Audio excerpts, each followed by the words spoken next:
पुण्यात फ्लॅट घ्यायचा आहे. पण कुठे घ्यायचा, कसा घ्यायचा, कुणावर विश्वास ठेवायचा? फसवणूक तर होणार नाही ना? योग्य दरात मिळेल की नाही? मोठं कन्फ्युजन आहे.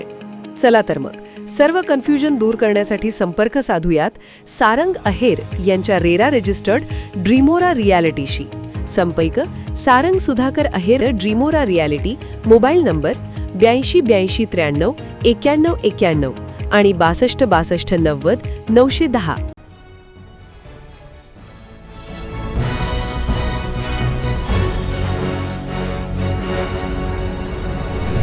आपण पाहत आहात BCCN न्यूज.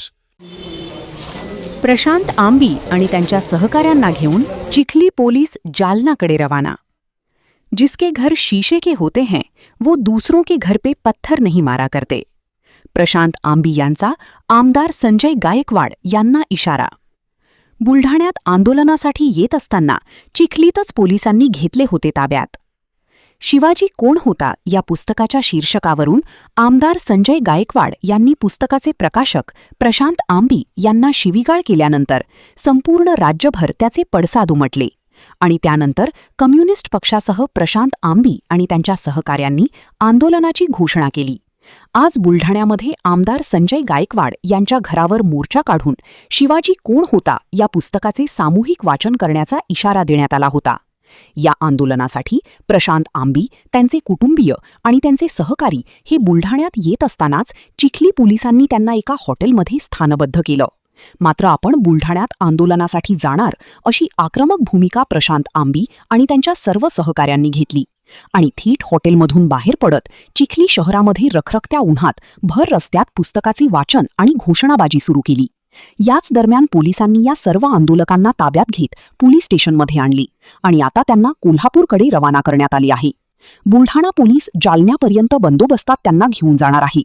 सिंदखेड राजा येथे राजमाता जिजाऊ यांच्या जन्मस्थळी भेट देऊन त्यांना वंदन करून ही सर्वजण कोल्हापूरकडे रवाना होणार आहेत. पण पोलिसांनी मला चिखलीमध्येच डिटेन केल्यामुळे खरं तर ही चांगलीच गोष्ट झाली. आम्ही आज 2 ठिकाणी आंदोलन केलं. तिथलं आंदोलन सुद्धा यशस्वी झालं आणि इथलं आंदोलन सुद्धा यशस्वी केलेलं आहे. फक्त पोलिसांनी अशा पद्धतीने जी दडपशाही केलेली आहे त्या दडपशाहीचा मी परत एकदा निषेध करतो आणि आंदोलन आमचं सुरूच राहणार. उद्या एक प्रेस कॉन्फरन्स उद्या किंवा परवा आम्ही सिनियर कार्यकर्त्यांशी बोलून ठरवतोय. फक्त आमदार संजय गायकवाडांना मला जाता एवढंच सांगायचं आहे की जिनके घर शीशे के होते वो दूसरों के घर पर पत्थर नहीं मारा करते. त्यामुळं उद्याच्या प्रेस कॉन्फरन्सला मी का म्हणतोय याचं उत्तर त्यांना मिळेल. आमदार संजय गायकवाड यांना मी पुन्हा एकदा हा संदेश देतोय की इथून पुढे कोणत्याही लेखकाला, प्रकाशकाला फोन करताना त्यांनी पुस्तक वाचलं पाहिजे. ते कोणत्याही विचारधारेचं असू दे.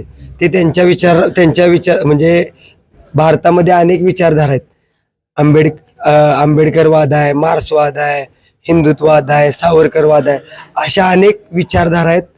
त्यामुळे ते कोणत्याही विचारधारेचं पुस्तक असू दे, आपल्याला जर त्या पुस्तकाबद्दल ऑब्जेक्शन असेल तर अगोदर ते आपण वाचलं पाहिजे.